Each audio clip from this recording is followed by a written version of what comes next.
देश जो है ना सबसे ज्यादा कंड्यूसिव देश है।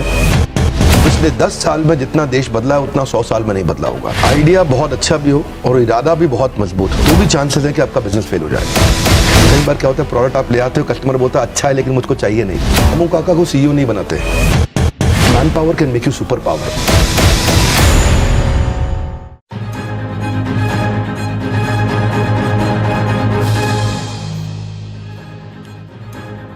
Hello and welcome to startup nation. आपके साथ मैं हूं विपिन भट्ट। स्टार्टअप नेशन के वीकेंड एडिशन में आपका स्वागत है। आज स्टार्टअप नेशन में आपके लिए कुछ स्पेशल है, कुछ खास।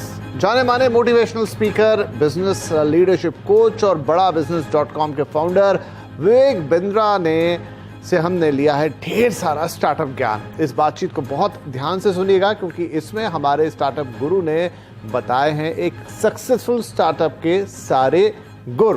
तो आप भी देखिए, सुनिए, समझिए और स्टार्टअप कीजिए।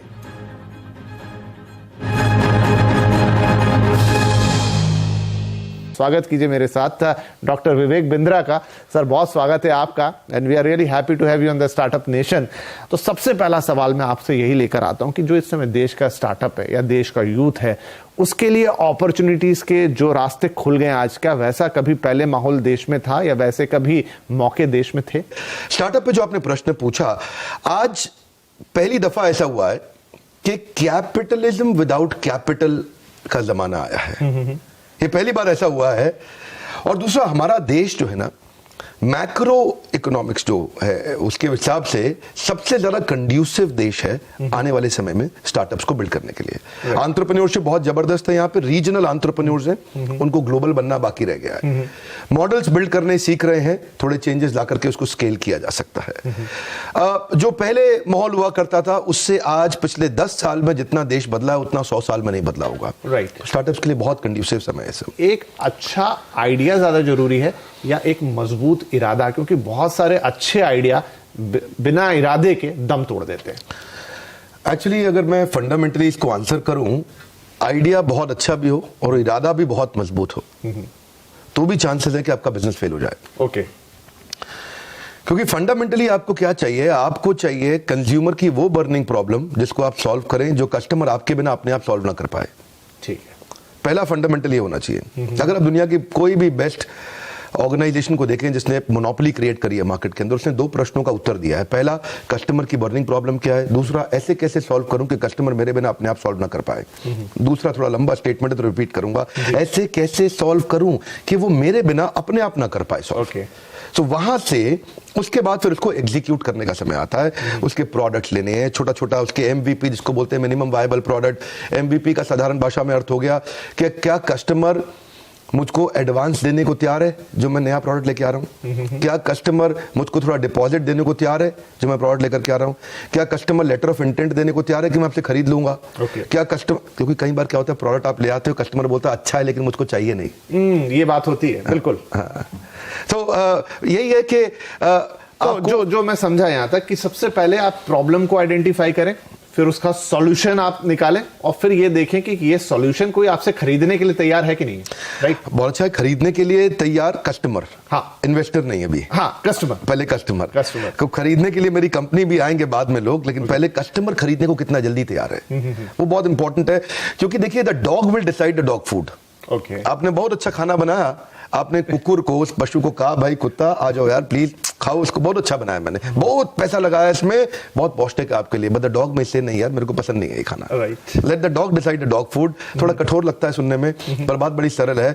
आपका कंज्यूमर का प्रॉब्लम नहीं सॉल्व करना है, उसका बर्निंग प्रॉब्लम सॉल्व करना है। ज्वलंत समस्या नहीं। ये थोड़ा फर्क है इसमें। राइट। तो एक स्टार्टअप के लिए जरूरी है आइडिया ले आओ, इरादा भी ले आओ, लेकिन सबसे पहले एक तो पहले प्रॉब्लम को आइडेंटिफाई करो जो लोग खुद उसे सॉल्व नहीं कर पा रहे हैं, फिर आप उसका सॉल्यूशन लेकर आओ, फिर देखो कि सॉल्यूशन को ग्राहक मिलते हैं कि नहीं मिलते हैं। तो यहां से आपकी शुरुआत होनी चाहिए। जितना बड़ा प्रॉब्लम उतना बड़ा प्रीमियम। जी। अगर आपको देखिए, प्रीमियम 2 प्रकार से है। या तो प्रॉफिट के आपको दृष्टिकोण से प्रीमियम मिल सकता है या मार्केट शेयर के। जितनी बड़ी प्रॉब्लम सॉल्व करेंगे उतना बड़ा प्रीमियम मिलेगा। इसको बोलते हैं हैसल प्रीमियम। फोकस वहीं करना है सारा। आपने तो वो मूवी देखी अक्षय कुमार की पैडमैन, वहां जाके अमेरिका में क्या बोला, माय कंट्री बिग प्रॉब्लम, वही है फाउंडेशन। ओके, ठीक है। तो चलिए, आप अगर स्टेज पर आ गए तो पहचानेंगे कैसे, कैसे अपने आप को वो टेस्टिंग वाटर में कैसे डालेंगे, कैसे करेंगे कि नहीं भाई ये जो मैं कर रहा हूं ये ठीक है, अब यहां से आगे बढ़ना चाहिए, वो कैसे खुद को आइडेंटिफाई कैसे करेंगे? 7-8 चीजों का ध्यान रखना पड़ता है इसमें। तो अगर कोई बिजनेस को मैं आपको लिटमस टेस्ट करना है, आपने कहा टेस्ट कैसे करें, आइडेंटिफाई कैसे करें, कैसे पहचाने, समझे कि मैं ठीक कर रहा हूं कि नहीं कर रहा। पहला, जो आप बर्निंग प्रॉब्लम सॉल्व कर रहे हैं कस्टमर की, वो सॉल्व करते वक्त कहीं आप वो तो नहीं कर रहे जो बाकी सब पहले से कर रहे थे। That's an important question, right? क्योंकि वहां से जब तक आपका कंज्यूमर एडवांटेज और कॉम्पिटिटिव एडवांटेज दोनों साथ साथ चलेंगे। कॉम्पिटिटिव एडवांटेज क्या है? आसपास को देख के। कंज्यूमर एडवांटेज क्या है? मेरे कस्टमर को बड़े ध्यान से देख के। तो पहला चीज तो ये है कि जो आप प्रॉब्लम सॉल्व कर रहे हैं, ऐसा नहीं कि वो आप सेम चीज कर रहे हो जो सब कर रहे थे। दूसरा, जब आप करते हैं इसको सॉल्व करते वक्त आपको ये देखना है कि क्या मेरे बिजनेस में मैं कितनी जल्दी और किस क्वांटम पे पैसा वापस रिकवर कर पाऊंगा, जो मैं बेसिक इन्वेस्टमेंट इसके अंदर करने वाला हूं, जिसमें दो चीजें हैं, एक है नेगेटिव कैश फ्लो और दूसरा नेगेटिव मार्जिन। ओके, ये दोनों को संभालना जरूरी है, क्योंकि हम ना सर्वाइवरशिप बायस में फंस जाते हैं। आप लोग के न्यूज चैनल में, अखबारों में बहुत बढ़िया बढ़िया न्यूज आती है और उसमें जो सर्वाइव किए थे, ओयो, अक्सर सक्सेस स्टोरी आती है स्टोरी, और वो स्टोरी देख करके लगता है ये तो मैं भी कर लूंगा, ये तो बहुत आसान है। वो सर्वाइवरशिप बायस है। ओके, आप उसमें पीछे 10,000 लोगों ने ट्राई किया था तो एक आगे निकला है उसमें। उसको देख करके एकदम से अपने को नेगेटिव मार्जिन और नेगेटिव कैश फ्लो वाले बिजनेस में अचानक नहीं घुसना चाहिए। ओके, तो शुरू से, because expansion without margin is committing suicide. Okay, so unless आपके पास डीप पॉकेट्स हो, तो कोई भी आपके पास इन्वेस्टर आएगा वो देखेगा पहले कि बिजनेस में कंटिन्यूटी कितनी है, तो उसको बोलेंगे रेकरिंग रेवेन्यू मॉडल। तीसरा चीज, अगर आपके बिजनेस में कंटिन्यूटी नहीं है, रेकरिंग रेवेन्यू नहीं है, कोई ऐसी चीज जो आदमी बार बार खरीदेगा।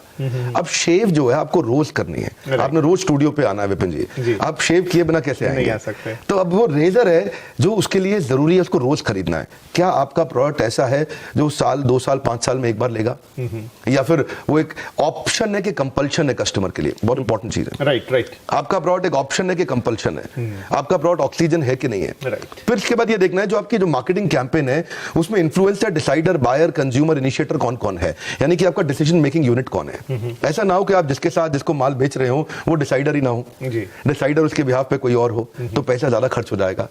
प्रेस्टीज ने किया था अच्छा काम, एक बार मास्टर स्ट्रोक खेला था, चेस खेलता होगा जरूर, जैसे क्या बोलते हैं शय और माद, जो बीवी से करे प्यार वो प्रेस्टीज से कैसे करे इनकार। राइट, दोनों को पकड़ लिया। अभी पत्नी बोले पति को प्रेस्टीज दिलाओ, बोले नहीं तो तुम प्यार नहीं करते मुझसे। बिल्कुल। तो आपको initiator, influencer, decider, buyer, consumer सबका ध्यान रखना पड़ेगा। कंज्यूमर के फीडबैक लेने की तैयारी करनी पड़ेगी, इसको बोलते हैं इंप्रूवमेंट साइकिल।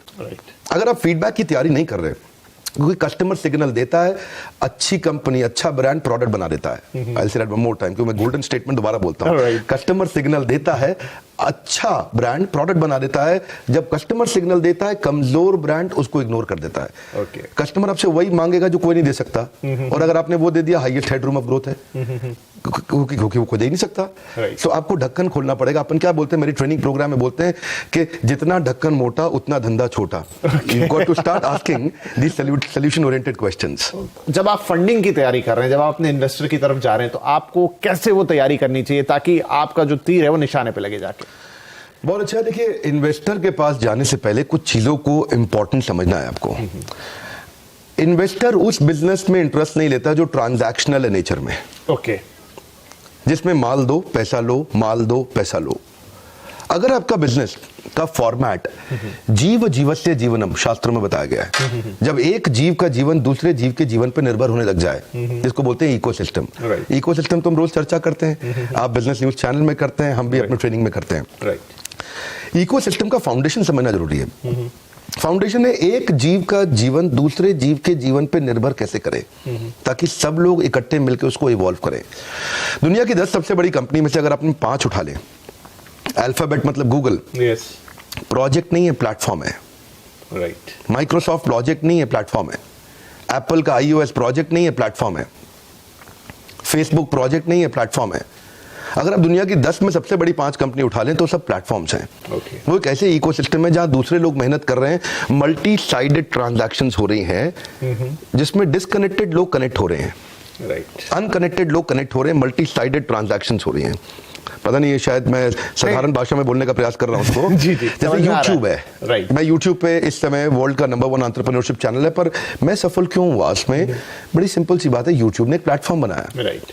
और प्लेटफॉर्म में क्या होता है, कंटेंट कंज्यूमर भी है, कंटेंट क्रिएटर भी है, कंटेंट पे एडवर्टाइजर भी है, और यूट्यूब खुद भी है। साधारण भाषा में, कठोर भाषा में क्या कहते हैं विपिन भाई, कि जुआ खेलने वाला पैसा नहीं कमाता, जुआ खिलाने वाला कमाता है, राइट। तो ये जो प्लेटफॉर्म क्रिएट करता है, हाँ, जो प्लेटफॉर्म क्रिएट कर रहा है ना, वही आगे जा रहा है। इन्वेस्टर ये देखना चाहता है कि क्या आपकी प्रेजेंस के बिना अपने आप आपका धंधा, आपका बिजनेस ग्रो कर रहा है कि नहीं कर रहा, क्या बाकी लोग मेहनत कर रहे हैं आपका बिजनेस ग्रो करने में, जो कि अपने आप ग्रो करे।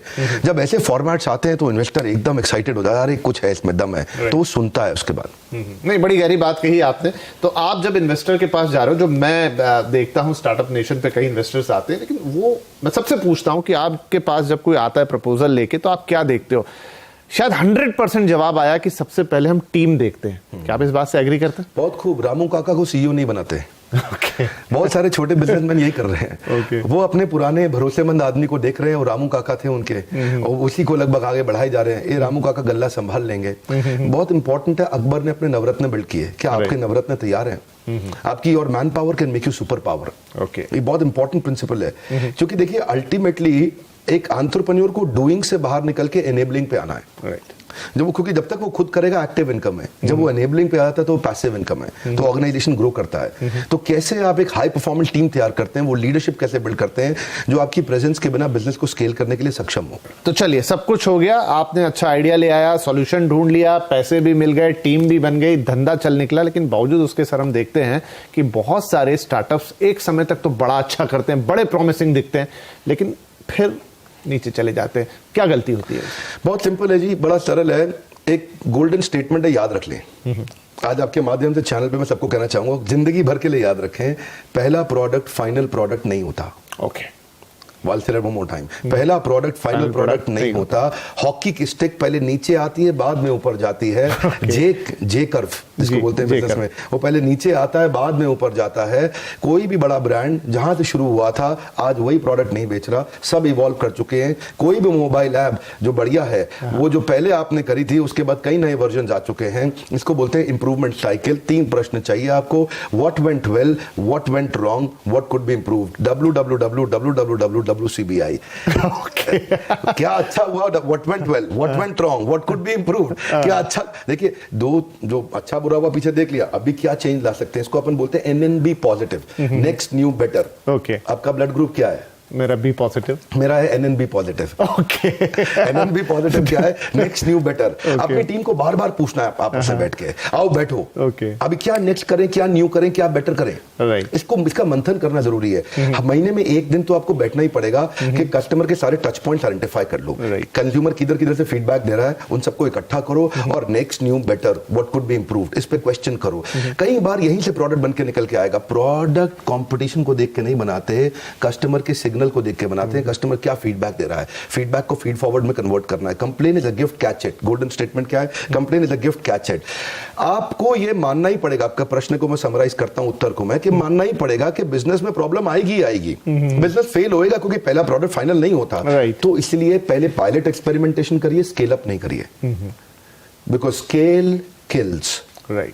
एकदम स्केल नहीं करना कभी भी, स्केल किल्स। एकदम पट बिजनेस बड़ा करें। बड़ा बिजनेस में पहले बिजनेस खड़ा करेंगे, बाद में बड़ा करेंगे। हम आपको शुक्रिया कहेंगे, बहुत बहुत शुक्रिया कि आप स्टार्टअप नेशन में आए, आज हमारे स्टार्टअप गुरु बन के, और इस खास स्पेशल एपिसोड में आपने हमारी जो यंग एस्पिरेंट जनता है देश की, जो स्टार्टअप करना चाहती है, कुछ बड़ा करना चाहती है, उनको एक मजबूत इरादा दिया। बहुत बहुत शुक्रिया हमसे बातचीत करने।